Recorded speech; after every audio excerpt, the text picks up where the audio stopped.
In this video, we're gonna go over how to set up your Osmodo when you first get it. Now, this is all the pieces that you get for your Osmodo.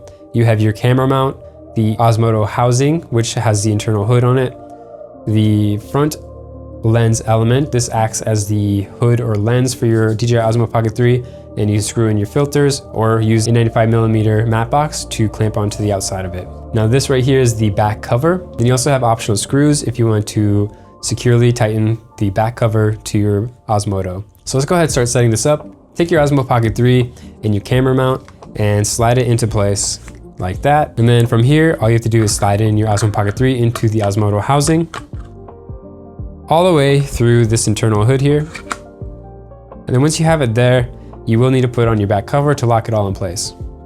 Now, you don't need to use the screws that come with the Osmodo, but if you want to use that 1/4-20 on the back, it's really important that you do screw it into place. The benefit of not using it, of course, is convenience. But I like to just screw in with these 2 screws so I know it's super secure.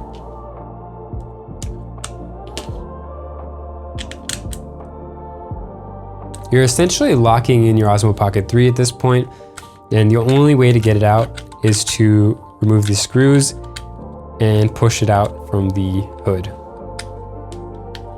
This is typically what people would want to do, because you don't want to risk your Osmo Pocket 3 falling out. Now it's a super secure fit inside thanks to the pads on the camera mount. And the final step is taking your front lens element and screwing it into the front of your Osmodo. Now, once you have your Osmo Pocket 3 in your Osmodo, now it's time to actually use it. Once you have everything rigged up to it, you can do whatever you want basically. You can put handles on the sides, you can put a top handle on top. There's 1/4-20s all over this thing, so really you can do whatever you want. Now, I do recommend using your phone when you're using the Osmodo. Because the Osmodo has a closed off design, you don't have access to the thumb controller or the record button. You still have access to the screen, which is probably the most important part anyways, because all you have to do is turn that screen, and if you have the auto record on, it'll start recording for you. The biggest issue that you might have with using this front element here is, of course, you might see the sides if you're turning too far left or too far right. When you set your Osmo Pocket 3 into follow mode and you set the follow speed to fast, you will rarely see the sides unless you're doing very fast pans left or right. Your Osmo Pocket 3 might also drift left or right, so it's really important that you recenter your camera every once in a while and making sure that your camera is horizontal and then recentering. That's going to give your camera the most center point that it can be.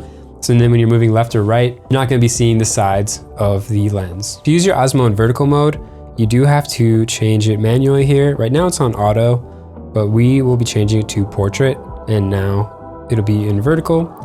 Now, of course, you have a smaller screen here, but again, you should be using your phone in order to control your Osmo inside of the Osmodo. Because this is removable, you can use it in this mode as well if you really wanted to. It's kind of crazy feeling in your hands and looks very silly.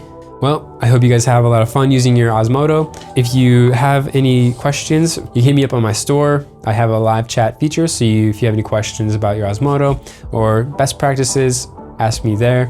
And of course, leave any comments down below and I will try to get to them.